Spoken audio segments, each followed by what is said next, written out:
It's day 3 of Cephalotus at Coalmine Beach, and overnight we had buckets and buckets of rain, so I'm a bit tentative in two minds about walking close to the cliff face to look for, colonies of Cephalotus, like the progenitor colonies of the Cephalotus that produce the ones on the cliff face, because how else do you think they get there?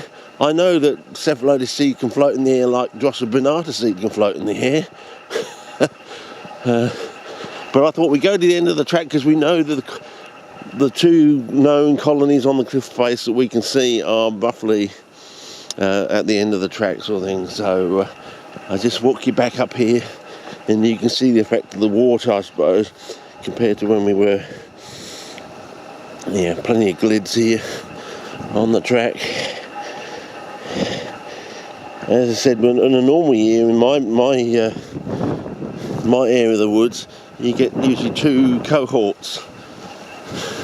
And I said in WA when I was a child, at Kennington Swamp, they used to go through a little stage of, 6 weeks or something, producing traps of a particular look or shape that you don't get in southern Abbott land where I am, around the Adelaide region sort of thing. The season isn't quite long enough or extended enough to actually, occasionally you think, it's almost going to get there, but it never quite gets there sort of thing, to that stage or look that they get here in WA sort of thing. Because the season, as I said, starts much earlier after the monsoonal dumping of rain, and goes to almost up, the first week of December basically, whereas it's the 3rd week of October around where I am, and all the bulbous, cormous and tuberous plants go into dormancy. So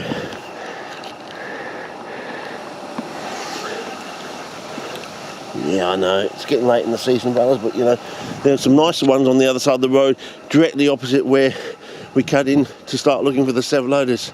I noticed, so maybe there's some colonies directly opposite, and they are the original progenitors to the ones that are on the cliff face, and they ripped into them, putting this path and this road in or something, and that's made the disconnection between what's on the cliff face and what's out there. So you think there's nothing here, but I don't know.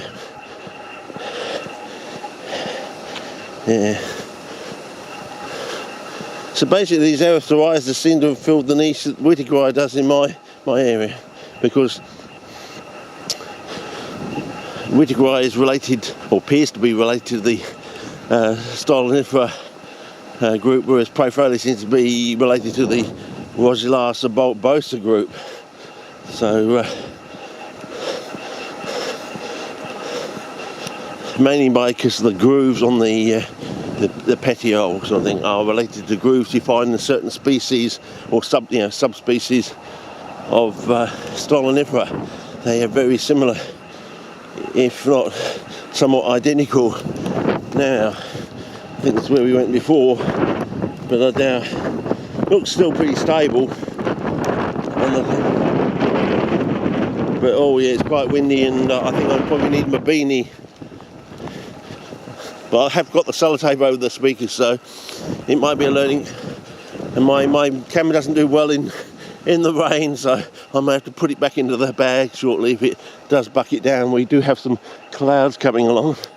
Well, I did promise you I'd try to show you these things, but on the other side of the road where they're look.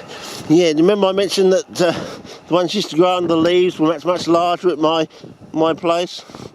Well, there you go. A little bit of empirical evidence there.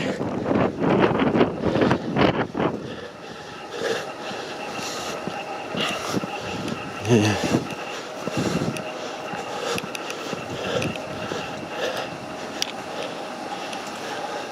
Okay.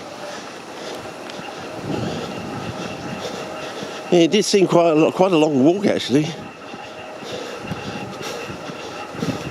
But I just can't work out how I can leave from the cottage one way and leave from and end up, you know, Walker Cay, and you know,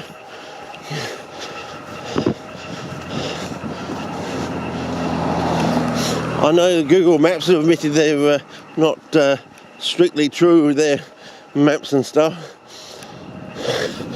but it's totally skew whiff to the maps they hand out here. And as I said, most of the maps we've had in WA, 2 out of 3 roads aren't listed, so half the time you're looking for roads that, you know,